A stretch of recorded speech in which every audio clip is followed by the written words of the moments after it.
Well, good evening, and welcome to the 2020 State of the County Address. You know, it's really great to be here on the USS Midway. It reminds me of my 4 years and 3 days in the Navy. When I served part-time part of that time was served on the USS Kitty Hawk, working in a hangar deck similar to this as an aircraft electrician. Do we have any Navy veterans in the room, and Navy veterans or active service? Navy, give them a hand.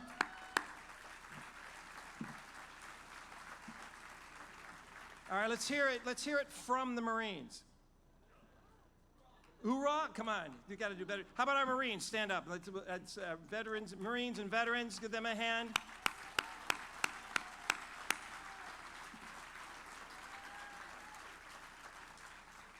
All right, we've got any Air Force? Air Force, come on. There we go. Thank you. I know we have the Coast Guard. They're our color guard this evening. Any other Coast Guards in the house? Welcome. Thank you. Thanks for your service.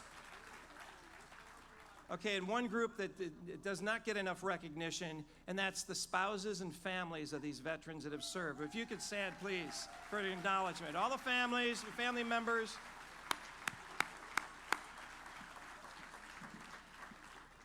You too served and did your service as well via your spouses or your fathers or mothers. We really appreciate that. Oh, I've missed the Army? I thought the Army, they were caddying for the Air Force. But okay, where's our Army? Okay, Army, thank you. Sorry.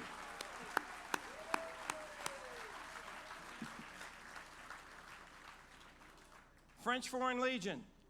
Okay, thank you. Sorry, Army, I missed the Army. Thank you. I'm sure they'll hound me for weeks. But many of you know, after the Navy and a degree from San Diego State, I joined Delta Airlines as a pilot. Earlier this month, I was in Delta simulators. I didn't get the highest score, but I passed. I was able to pass that, and I'm looking forward to, after this evening's event, some of the interactive exhibits are going to be here and available in the hangar deck, so you're welcome to that after this evening's event. But it's my pleasure to introduce each of my colleagues. Like representing the 4th District is Supervisor Nathan Fletcher.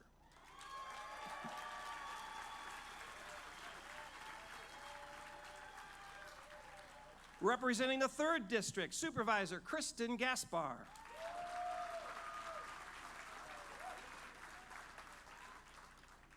And representing the 2nd District, Supervisor Diane Jacob.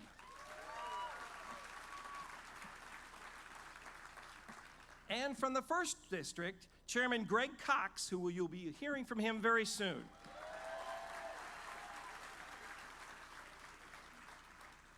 We also have with us tonight our Sheriff, Bill Gore. Our District Attorney, Summer Steffen. Here's a man with 3 titles: Assessor, Recorder, and Clerk, Ernie Dronenberg. Here's one with 2 very important titles: our Treasurer and Tax Collector, Dan McAllister. Yay. Our Chief Administrative Officer is here tonight, Helen Robbins-Meyer. Okay, they're not on the script, but I also see Walt Eckert is here tonight. Where's Walt? There he is. Thank you very much for being here. And Pam O'Neill is also. Where's Pam? All right, Pam. All right. The teleprompter is getting mad at me. But anyway, giving the invocation tonight is Rabbi Lori Koski. She is the Executive Director of the San Diego Continuing Education Foundation, which does a fantastic job of providing students with the tools and the resources they need to achieve their goals. Please rise and welcome Rabbi Lori Koski for our invocation, and then please remain standing for our presentation of the colors, the Pledge of Allegiance, and our national anthem. Rabbi Koski.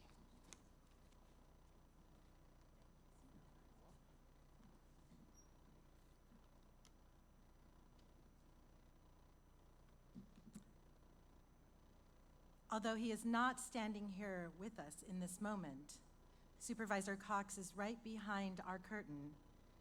And today we offer an invocation recognizing his years of service. Mr. Chairman, Supervisor, Leader, Collaborator, Initiator, Speaker, Listener, Advocate, Teacher, Decision Maker, beloved husband and father, and treasured friend. Tonight we gather to listen to the state of our county address, yes, and so much more.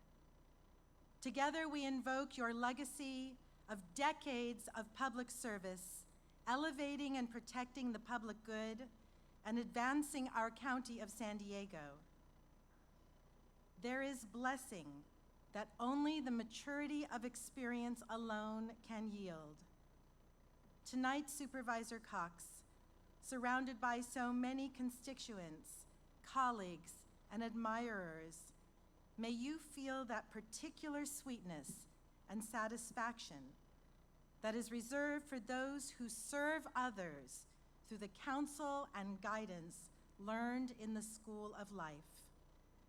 Out of the lessons drawn from successes and disappointments alike, may you find joys and triumphs that endure. May they give you inspiration and strength to pursue with urgency innovative ways to deliver services to children, the elderly, the unhomed, those needing access to health care, workforce training, good jobs, and so many others who will surely benefit from your courage, wisdom, and action this year. We pray, gracious God, great has been your loving kindness unto your servant, our Supervisor, Greg Cox, and many have been your blessings. Still, we come before you today and ask that your goodness may continue to abide with him. Grant him added years and aid him to put them to good and noble purposes.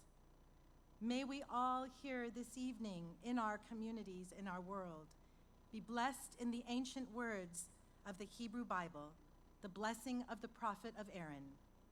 Yivarechecha Adonai v'yishmerecha. May God bless you and keep you.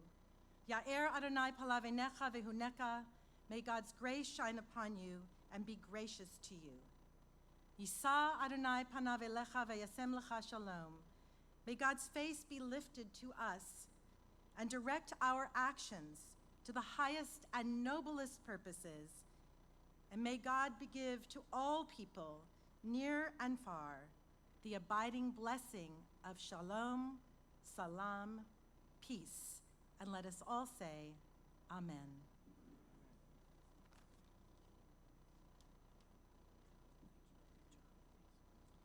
All right, thank you, Rabbi Koski. Next, we have our invocation. I'm sorry, that was our invocation. Next, we have our presentation of the colors. This is our presentation of the colors by the Coast Guard. And this, if we could have our Coast Guard present the colors.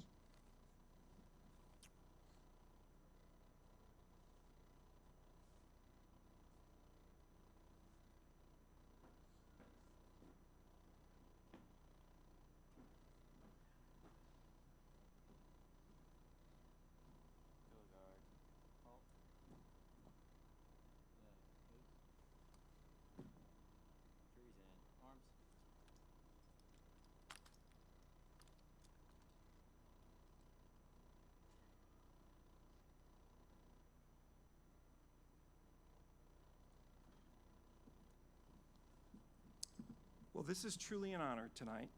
Leading tonight's Pledge of Allegiance is Tom Rice. Tom is a World War II veteran and was part of the U.S. Army's 101st Airborne Screaming Eagles. He is 98 years old. At 97, he jumped out of an airplane over Normandy to celebrate the 75th anniversary of D-Day. And he promises again to jump from over Normandy when he turns 100 years old. Mr. Rice.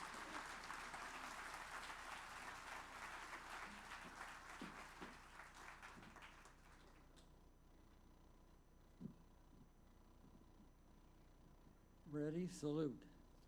I pledge allegiance to the flag of the United States of America and to the republic for which it stands, one nation under God, indivisible, with liberty and justice for all. Thank you very much.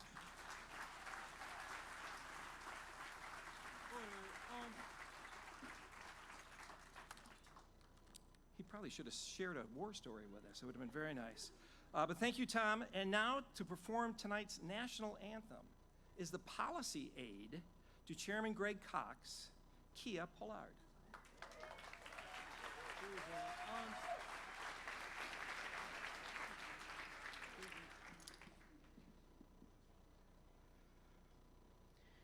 Oh, say, can you see by the dawn's early light what so proudly we hailed at the twilight's last gleaming, whose broad stripes and bright stars through the perilous fight o'er the ramparts we watched were so gallantly streaming, and the rocket's red glare, the bombs bursting in air, gave proof through the night that our flag was still there.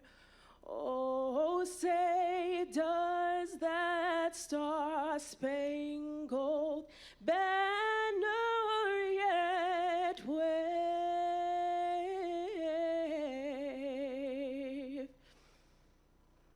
o'er the land of the free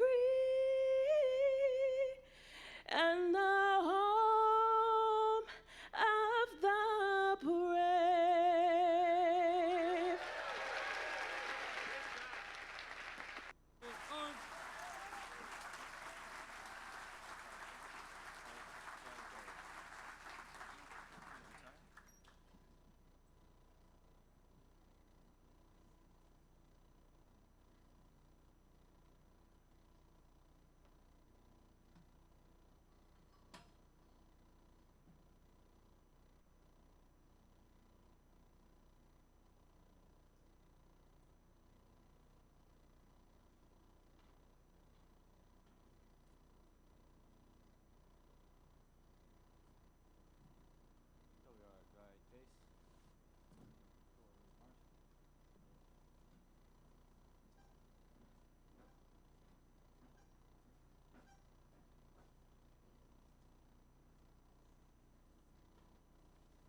How about a hand for our color guard, our Coast Guard color guard?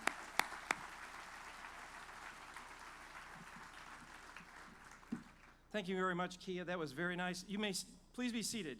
Thank you very much.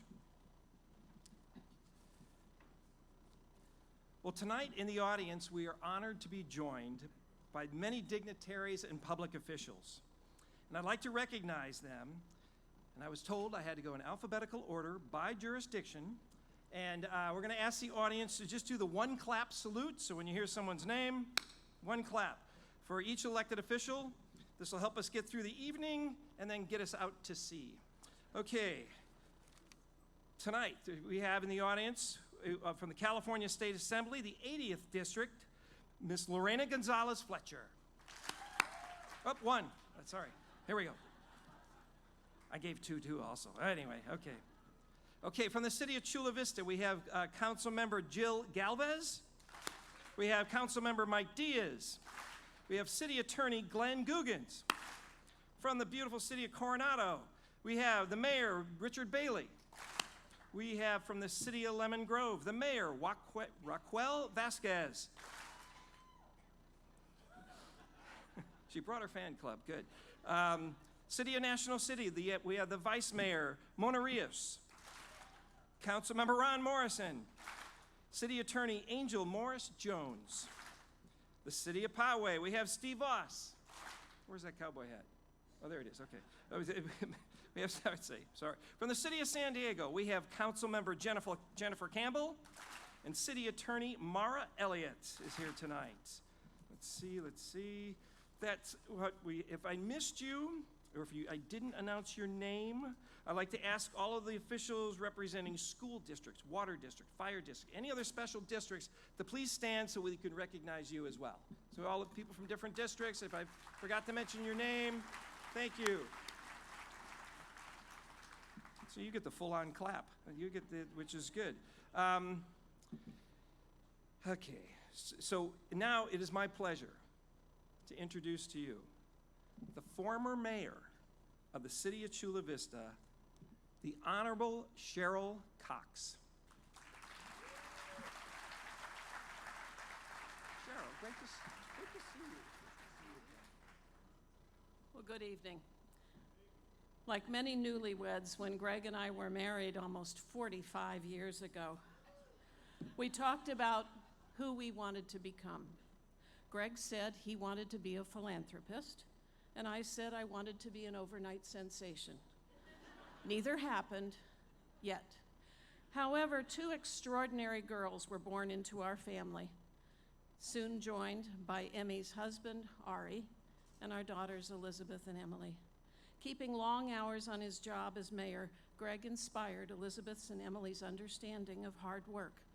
For example, when asked what her dad did after coming home from work, one said he goes, psst, psst. You know, he draws with his yellow pen on the papers he brings home from the office. Psst. Ha ha ha. Greg also demonstrated what telling the truth means. When in preschool, Elizabeth's preschool teacher talked to her 4-year-old students about problems of drinking while driving. Our daughter contributed to the conversation by saying, "My dad drinks while driving me to preschool. He drinks Diet Coke." Seriously, though, Greg set an example of public service.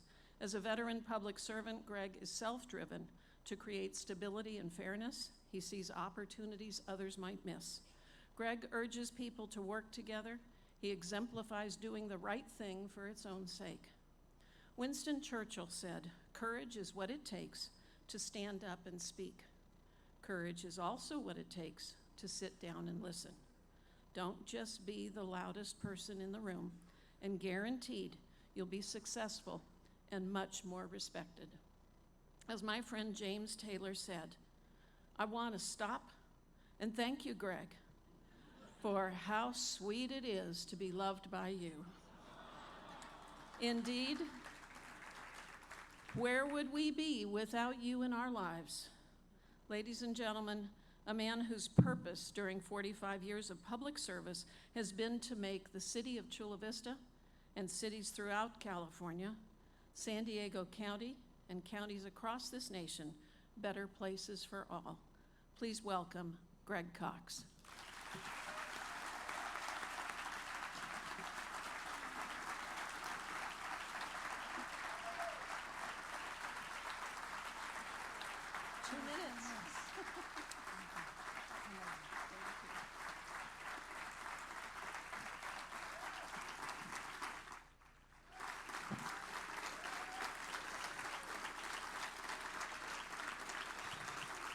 Please stop. I haven't even said anything yet.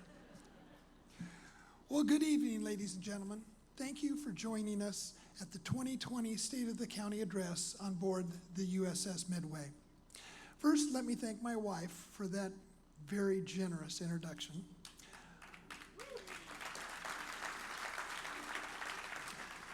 I may be the chairman of the board, but I have to tell you, my favorite job is being a husband and a father to my supportive family, including our daughters Elizabeth and Emily, who are right down here, and Emily's husband Ari. Thank you for being with us here tonight also.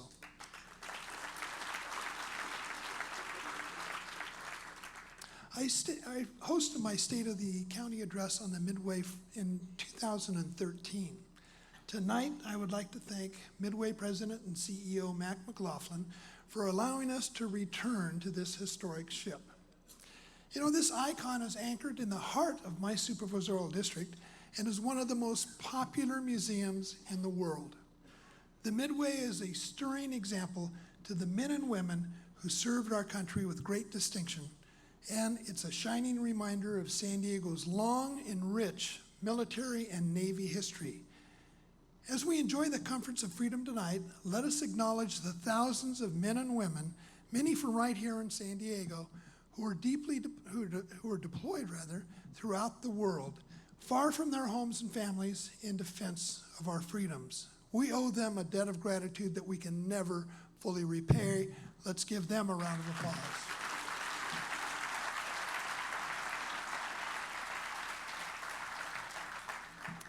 This evening, I report to you on the state of our county, and let me say right from the start, our county is in strong shape. Your county of San Diego has new energy and momentum to tackle the critical issues of today, and working with my colleagues, we are going to take giant leaps in 2020. But to appreciate where we're going, it helps to see how far we've come.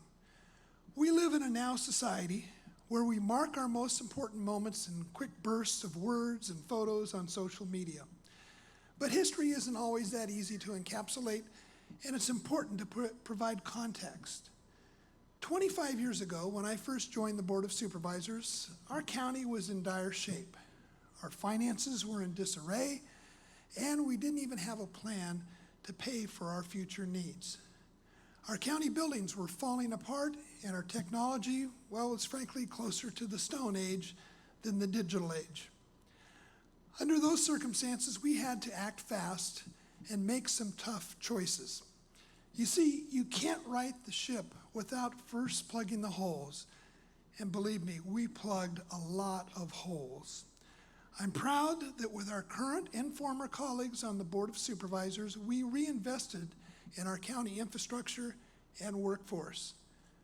Over time, we upgraded our technologies and built modern facilities like new libraries that were more energy efficient, safer, and more comfortable for residents and employees.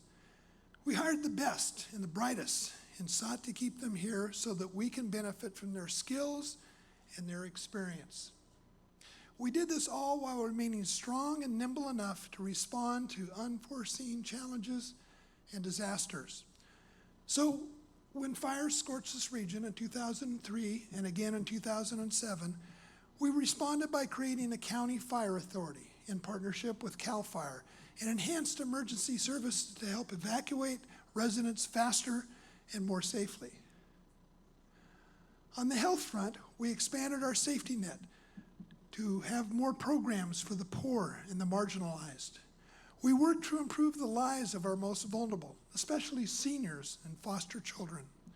In 2010, we unveiled a groundbreaking vision to improve the health and wellness of our region. We called it Live Well San Diego. And this year, we're celebrating its 10th anniversary.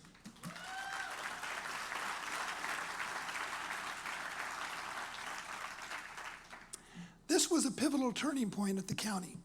We launched it after being presented with data by the World Health Organization that said 3 behaviors, poor diet, lack of exercise, and smoking, led to 4 chronic conditions, which included lung disease, heart disease, type 2 diabetes, and cancer, that accounted for more than 57% of the deaths in San Diego County at that time.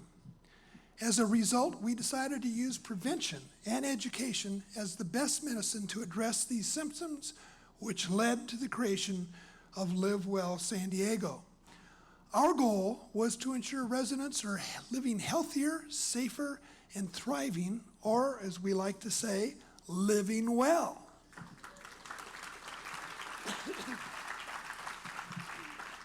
But we realized that government couldn't do it alone. So we enlisted the help of our community partners like schools, nonprofits, churches, faith-based organizations, veterans organizations, and businesses. We now have almost 500 partners who have adopted this vision. We set up a cross-referral network, so if government can't provide you with assistance, we will connect you with a partner who can. Our goal is for people to live longer and healthier lives, not shorter and grumpier lives. And we've seen results. We've seen a reduction of 3,450 deaths, heart attacks, obesity in school-aged children, black infant mortality, and children in foster care.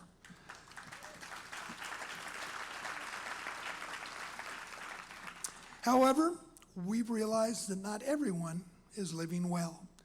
The challenges of yesterday are far different from those that we face today. Today, the issues of homelessness, affordable housing, and mental wellness seem much more intractable. And so county government must be agile and reinvent itself again to meet and overcome these new challenges. Our financial strength has allowed us to take bold steps to address these societal problems. And this year, under my chairmanship, we're going to take it even further.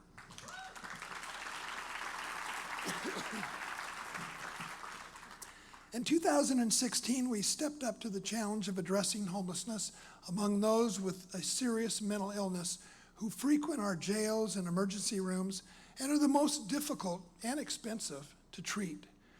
Under Project One for All, we sought to house and provide wraparound services for 1,250 homeless individuals living with a serious mental illness. I'm happy to report that we've exceeded our goal. We've housed 1,377 people to date and counting.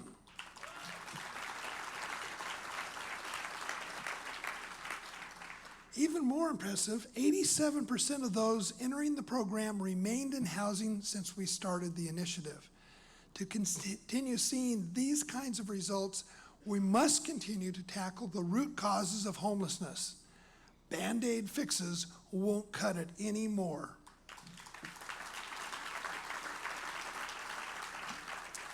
We must end the vicious cycle of homelessness, of people living on the streets and being shuttled to emergency rooms and jails and then back out on the streets. The success of this pilot program encourages us to take what we've learned and apply it to another vulnerable population, former foster youth. We must not lose sight of the fact that there are still people slipping through the cracks. We should do everything we can to prevent former foster youth from entering homelessness by supporting them early on in their lives.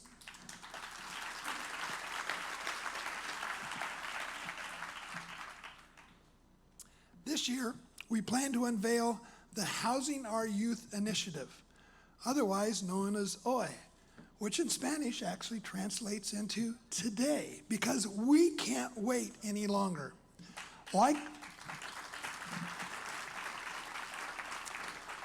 Project One for All, this program will provide housing vouchers for former foster youth and other homeless youth, pairing them with wraparound services such as quality childcare, behavioral health, and workforce training, so that they too can live well.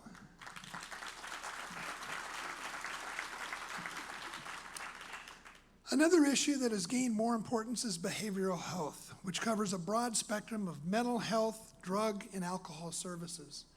In recent years, behavioral health has come into full focus as a priority of San Diego County. With the shutdown of a major provider of inpatient beds in San Diego County and threats of other closures looming, our board has moved with urgency on this issue. We know that our behavioral health continuum is disjointed. We have systems of care that operate independently of each other and that are designed for crisis instead of prevention. This year, we have invested $711 million in resources to improve our behavioral health system, which represents more than 11% of our overall county budget.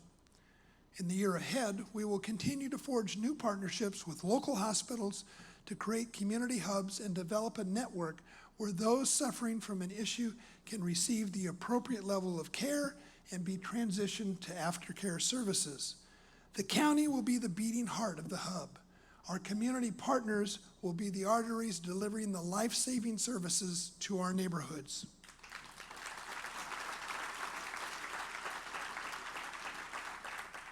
In addition to inpatient care, community hubs will feature crisis stabilization units to direct troubled individuals away from emergency rooms and stabilize them within 24 hours.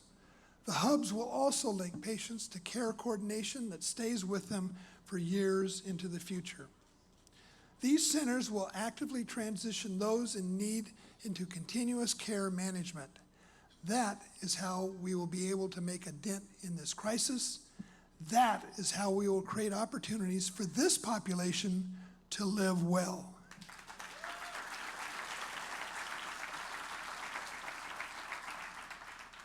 Our investment in county services will help build a network of care that meets folks where they are. But for that network to succeed, we must also invest in our community partners. Working with my colleague, Supervisor Nathan Fletcher, we plan to work with the City of San Diego to develop a much-needed behavioral health impact fund that would help community-based organizations serve more clients for longer periods of time. We will bring forward a proposal to allow the county and city to use a portion of former redevelopment funds to create this impact fund. This $25 million fund would serve as a catalyst for these organizations to make capital investments that will allow them to expand their capacity for long-term care. You know, sometimes the best way for government to help individuals is to support those organizations on the front lines and get out of the way.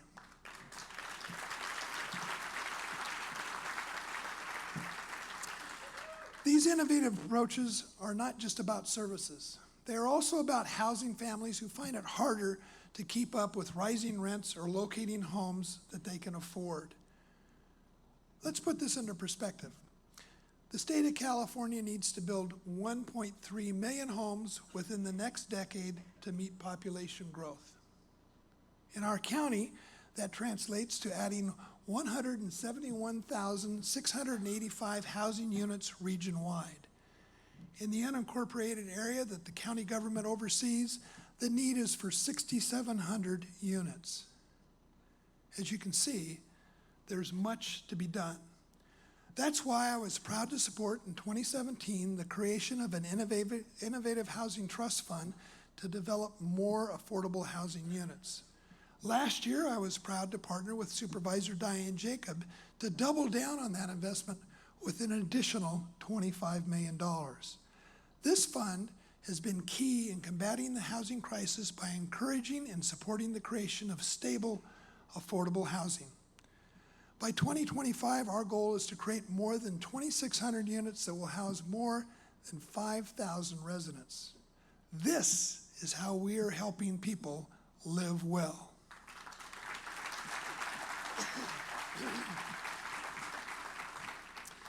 Another vulnerable population that faces severe challenges are our region's foster children, who, through no fault of their own, are placed in public care during their formative years. In 1998, I organized a special board conference to learn from foster youth themselves about the challenges and trauma they faced while in our care. From that initial step, we have overseen a number of improvements. We opened the San Pasqual Academy, a first-in-the-nation academic campus for foster youth, and created Exceptional Families campaign to recruit non-traditional households to adopt children with special needs. In 2017, we embarked on a groundbreaking partnership with the San Diego Foundation and the Clinton Health Matters Initiative to focus on disproportionality in the child welfare and juvenile justice systems. I mentioned before that today's youth are dealing with a rapid, changing, and dangerous world. Well, if you are a young person from a marginalized community, the obstacles are even greater. Acknowledging the disproportionate representation of African American, Latino, and Native American youth in our system and identifying opportunities for change is only the first step. Creating plans for action is the next step. This partnership gave us a bold action plan that includes the creation of mentorships, behavioral health hubs, and the adoption of a youth-led trauma-informed code of conduct. I look forward to seeing this plan adopted by the county in the year ahead.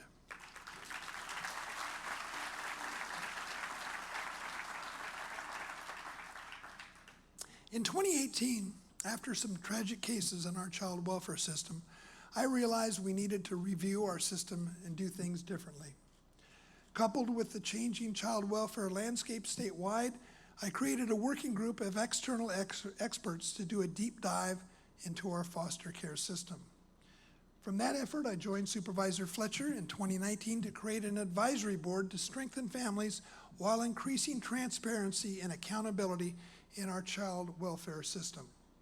Working with youth to develop meaningful system changes has been one of the most rewarding challenges of my career. When we talk about justice-involved youth and their families, we need to make every effort to ensure that they can move forward and past the problems that they've had and transform their lives both mentally, physically, and financially. That's why this year I will partner with Supervisor Kristen Gaspar to eliminate debts for families of youth formerly on probation. This burden has followed these families for long enough.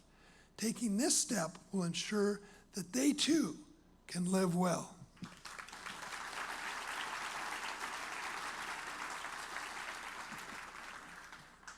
I believe that for foster youth to live well, we need to set them up for academic success.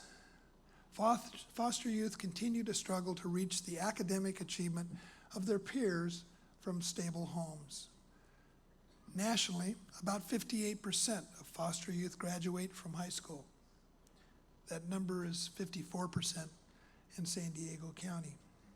These percentages are even more dismal when we consider higher education, with only 10% graduating from college nationally. As a former educator, I strongly believe in the power of education. That is the great equalizer for youth, especially for those who are shuttled through an imperfect system with government as their parents. To assist this population, I will work in partnership with school districts in South County this year to create the Fostering Academic Success in Education pilot.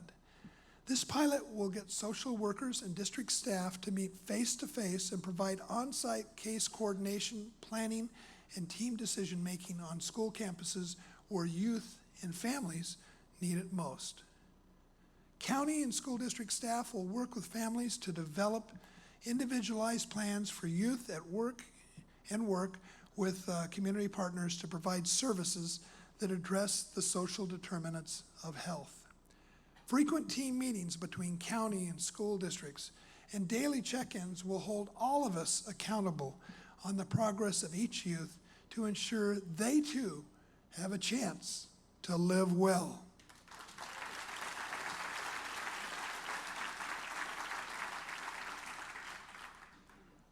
But what's the use of having all these services if we can't connect people to them? We want to get people connected and keep them connected. Locally, I've had the privilege to work closely with 211 San Diego to improve the way we provide services countywide.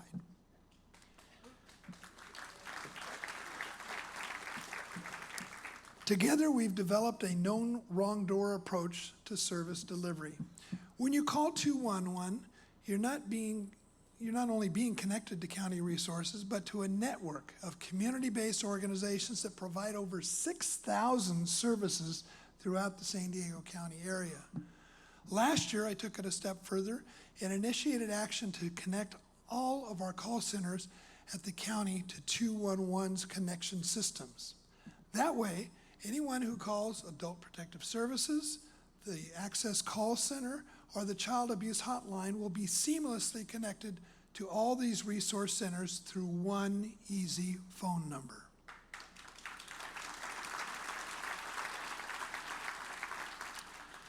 As president of the National Association of Counties in 2019, I made Connecting the Unconnected my presidential platform, with efforts to replicate 211 across the state and to eventually have a nationwide 211 system to ensure all Americans get the services they need to live well. In order to truly celebrate the 10th anniversary of Live Well San Diego, we can't just tell people to be healthy. We must give them the opportunities to choose to be healthy.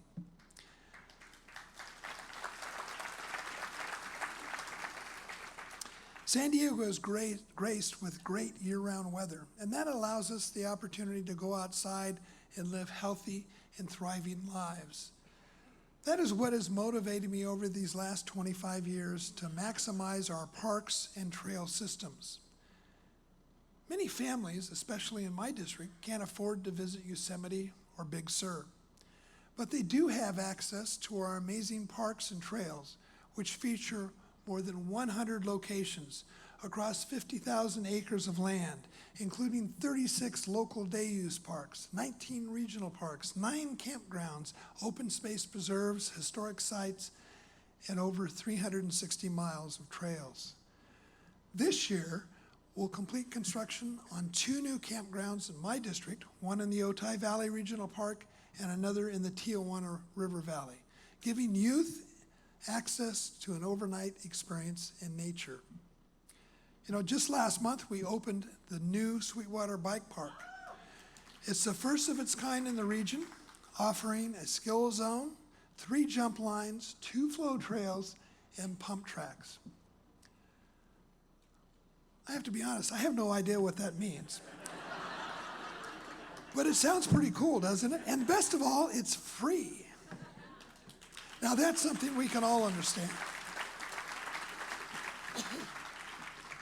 This bike park has already become immensely popular, and it will add to San Diego's growing reputation as one of the best bicycling regions in the nation. I've always believed that the best way to get to know your neighborhood is to get out of your car and go by bike. I'm proud to say that my efforts to complete a 24-mile world-class bike path around San Diego Bay, known as the Bay Shore Bikeway, is closer to being realized with more than 85% of it already completed.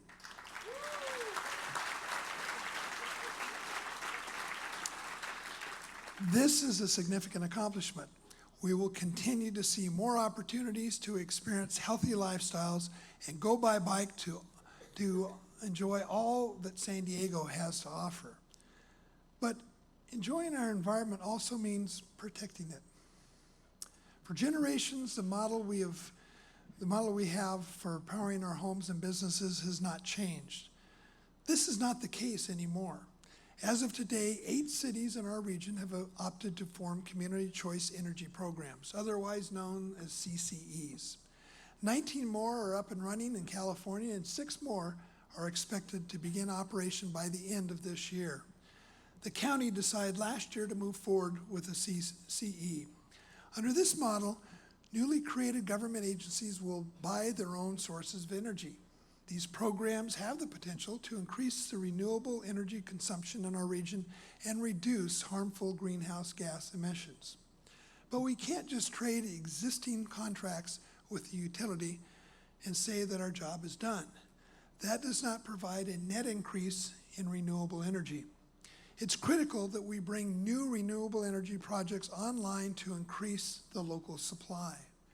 Clearly, the reality is there is no sense in increasing demand for renewable energy with CCEs if we don't have any new supply to match that demand. Too often, we get hung up along the process and renewable energy projects fall by the wayside.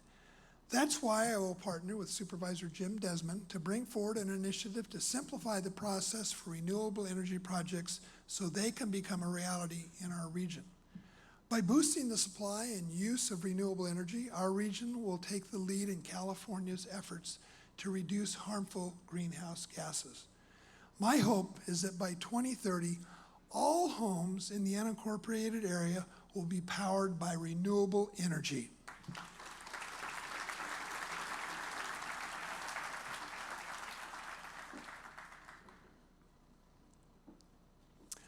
Our precious natural resources are what makes San Diego, San Diego. But there is one environmental problem that has bedeviled our region for decades: cross-border sewage. Because of topography and a failure to maintain infrastructure in Mexico, Imperial Beach has been subjected to torrents of sewage since the 1930s. The Tijuana River and tributary canyons are the major source of untreated sewage, trash, sediment, and hazardous toxins. In February 2017, we learned of a 143 million gallon spill into the ocean following heavy rains.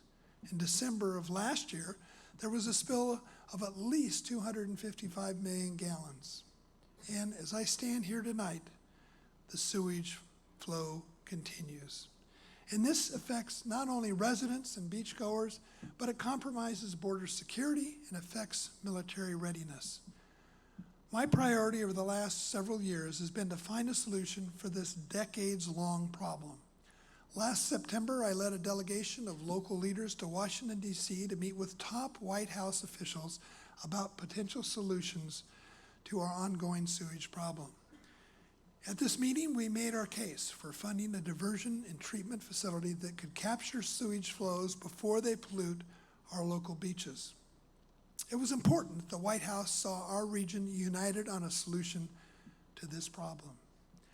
Now, through the new trade agreement between the United States, Mexico, and Canada, $300 million has been identified for projects along the border to fix issues just like these. This is the biggest news to happen on this front in decades. But we must continue pressing the U.S. Environmental Protection Agency to get these dollars invested right here at home. We're closer than ever to solving this problem, and I will fight tooth and nail over the coming year to make that happen.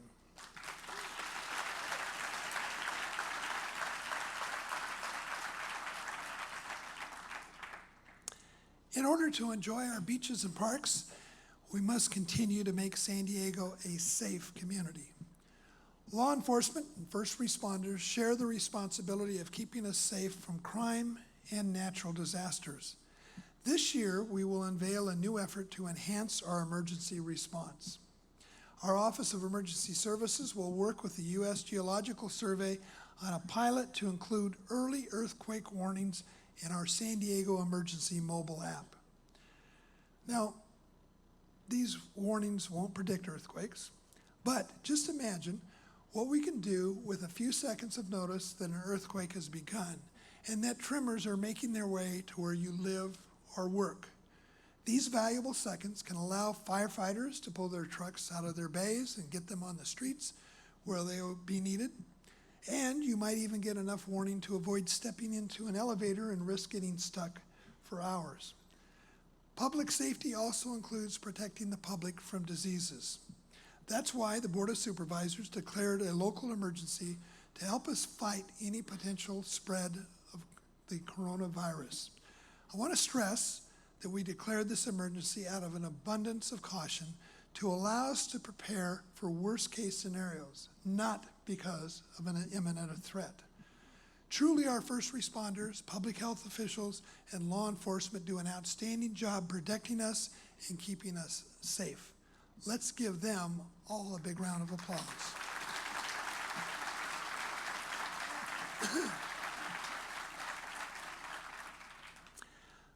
Our county leadership has seen tremendous change. And you know what? Change is good for organizations. It allows younger leaders to bring new vitality and new visions. I began my career as an educator in our local schools, serving as the Dean of Student Activities at Bonita Vista High School. Some of my fondest memories and greatest accomplishments were motivating and guiding young men and women and seeing them graduate and achieve success later in life. Now, as chairman in my last term, my greatest wish is to help prepare a new generation of San Diegans to become the new civic leaders of our region. Throughout the world, young people are taking more active roles in critical issues of our lives, like school violence and climate change. Young people are truly the future, so this year I want to embrace that change and urge our young residents to get more involved in civic life. In the coming year, I'll be looking at ways to include the perspectives of youth on county boards and commissions so that our young people can help us shape policy and weigh in on the programs and services offered to them. We will call this our Youth Engagement and Service Initiative, or YES, because I want to say yes to our youth.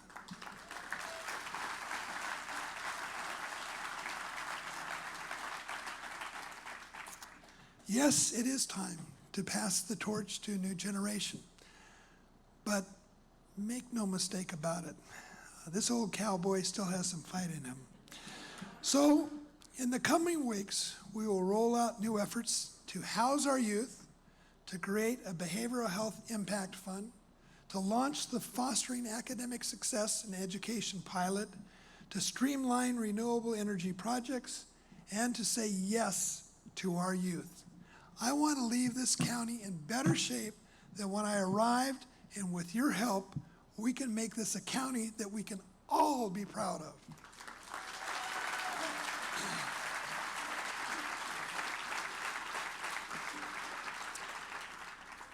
Finally, please allow me a personal moment to issue my profound and sincere gratitude to all of you. Our successes at the county haven't come by accident. I'm proud to work with a great group of colleagues. We are successful because of the passion of Supervisor Jim Desmond, the vision of Supervisor Nathan Fletcher, the resolve of Supervisor Kristen Gaspar, and the determination of Supervisor Diane Jacob, who never backs down from a fight when it comes to protecting her constituents or our region. We have also, give them a round of applause. We have also been fortunate to have the leadership of my fellow county elected officials, our district attorney, Summer Steffen, our sheriff, Bill Gore, our treasurer, tax collector, Dan McAllister, and our assessor, recorder, clerk, Ernie Dronenberg. They deserve a round of applause, too. And of course, guiding us is our absolutely brilliant Chief Administrative Officer, Helen Robbins-Meyer, and her outstanding executive team.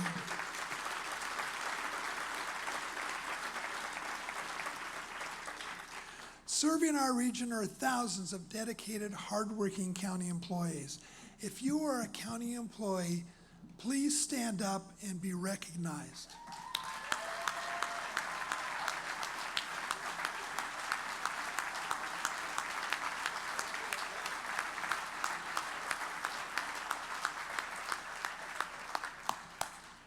We sincerely thank you. I cannot conclude my remarks without thanking my staff, both past and present, who have wisely counseled me over the years and put in so many hours to serve the people of District 1 and this county.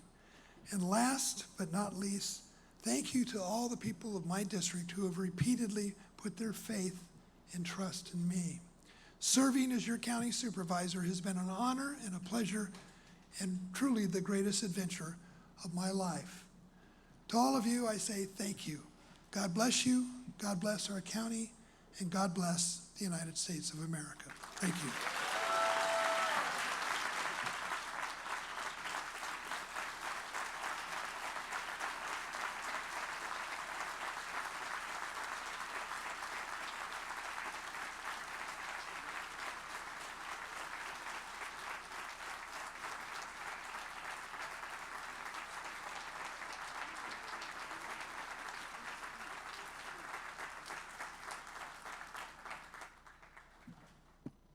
Well, thank you, Greg.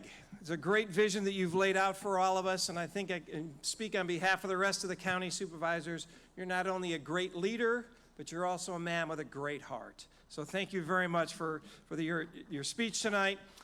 Before we adjourn, though, I want to take a moment to acknowledge some of our underwriters for tonight's event. Their names are in the program, and they've also had their logos up on the screens. But I want to run through them to acknowledge them, because a lot of the food and alcohol that's down here was paid for by these folks. So Ace Parking Management, AT&T, Cal West Apartments, Carrier Johnson, CGI, Cox Communications, Edco Waste and Recycling Services, Home Fed Corporation, Kaiser Permanente, Lyft, Paul Robinson and Heck Solberg, the Port of San Diego, Rancho Wajito Corporation, Republic Services, San Diego County Farm Bureau, SDG&E, Sunroad Asset Management, Sequan Band of Kumeyaay Nation, the USS Midway, and the William D. Lynch Foundation for Children. Greg Cox also asked me to thank, and he said it in his speech, but I'm going to do it again here, thanks to the USS Midway. In particular, President and CEO Mac McLaughlin for their help and their support for tonight's event. Thank you all. I want to ask that you please join us for the rest of the evening. Food and refreshments are down this way. You're welcome to explore the interactive exhibits. Don't crash any of the airplanes. Shuttles are going to be available tonight until 9:15 to take you back to the County Administration Center if you are parked there. And now, this meeting is adjourned. Thank you.